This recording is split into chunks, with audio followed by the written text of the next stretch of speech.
आदाब नाजरीन, मैं अकोला महाराष्ट्र से डॉक्टर रेहान खान। आज हम शनाख्त करेंगे खुलंजान की।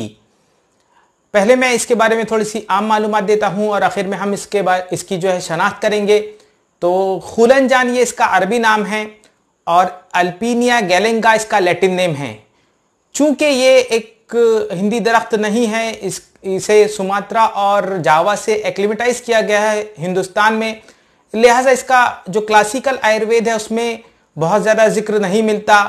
हालांकि जो जुनूबी हिंद है वहाँ पर जो एक और दवा होती है, मुफरद दवा, जिसका नाम है रासना, तो रासना के मुतबादिल के तौर पर जुनूबी हिंद में खुलंजान का इस्तेमाल करने का रिवाज है, या वो रासना को ही खुलंजान समझते हैं।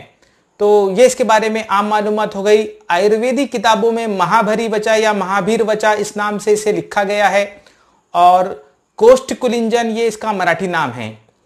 तो बहरहाल इसके अफ़ाल व ख़वास, जो इसका मिजाज है वो यूनानी के एतबार से गर्म व खुश्क दुअम दर्जे में है और बाकी के अफ़ाल में ये कासिर रिया है, मुक़व्वी मैदा है, मुक़व्वी बा है और मुखरिज बलगम है, मुहर्रिक है। तो इस किस्म के इसके अफ़ाल व ख़वास हो गए। अब इसके नुस्खा जात नोट कीजिए। पहला नुस्खा जो कि है कासिर रियाह के तौर पर, इसमें करना यह है कि खुलंजान का सुफूफ लेना है। चूँकि इसकी जड़ मुस्तमिल है, लिहाजा जाहिर सी बात है जब भी मैं जिक्र करूँगा तो खुलंजान की जड़ का ही जिक्र समझिएगा आप। तो खुलंजान की जड़ का सुफूफ 1 ग्राम की मिकदार में सुबह व शाम पानी के साथ कासिर रियाह के तौर पर इस्तेमाल किया जाना चाहिए।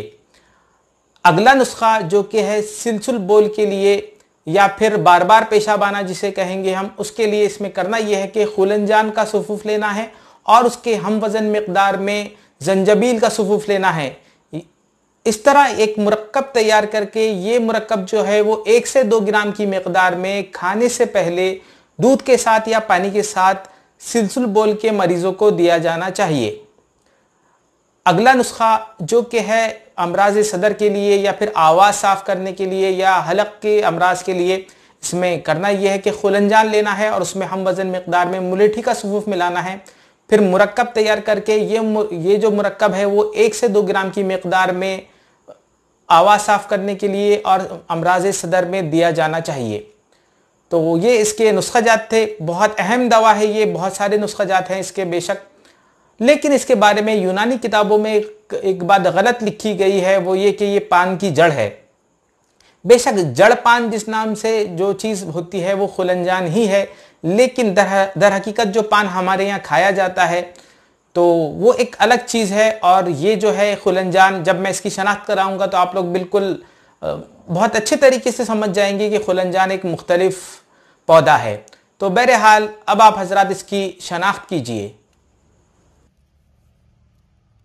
नाजरीन ये देखिए, ये खुलंजान के फूल हैं और उसकी गुलदारी है। ये देखिए, करीब से इन फूलों का मुशाहिदा कीजिए। चूंकि इलायची वगैरह के भी फूल कुछ इसी किस्म के होते हैं, लेकिन खुलंजान एक मुख्तलिफ पौधा है और इसके पत्ते जो है वो बहुत अलग है, पान की तरह बिल्कुल नहीं है इसके पत्ते। लिहाजा जो बात कही गई है कि ये पान की जड़ है वो बिल्कुल गलत है। तो ये देखिए, खुलंजान के ताजा पत्ते और पुराने पत्ते, मैं आपको इसकी जड़ भी निकाल के बताऊंगा।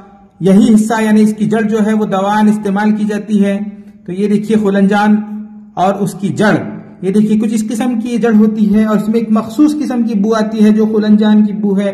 आप हजरात ने इसे एहसास किया ही होगा इस बू का। हालांकि वीडियो में बू तो नहीं बताई जा सकती, लेकिन ये देखिए यही हिस्सा हम दवान इस्तेमाल करते हैं। तो ये देखिए खुलंजान, और फिलहाल ये ताजा है, अभी मैंने जमीन से निकाला है। तो ये देखिए खुलंजान की जड़ कुछ इस किस्म से होती है और यही दवान इस्तेमाल की जाती है। तो उम्मीद करता हूं आपने इस पौधे की अच्छी तरीके से शनाख्त कर ली होगी। खुदा हाफिज।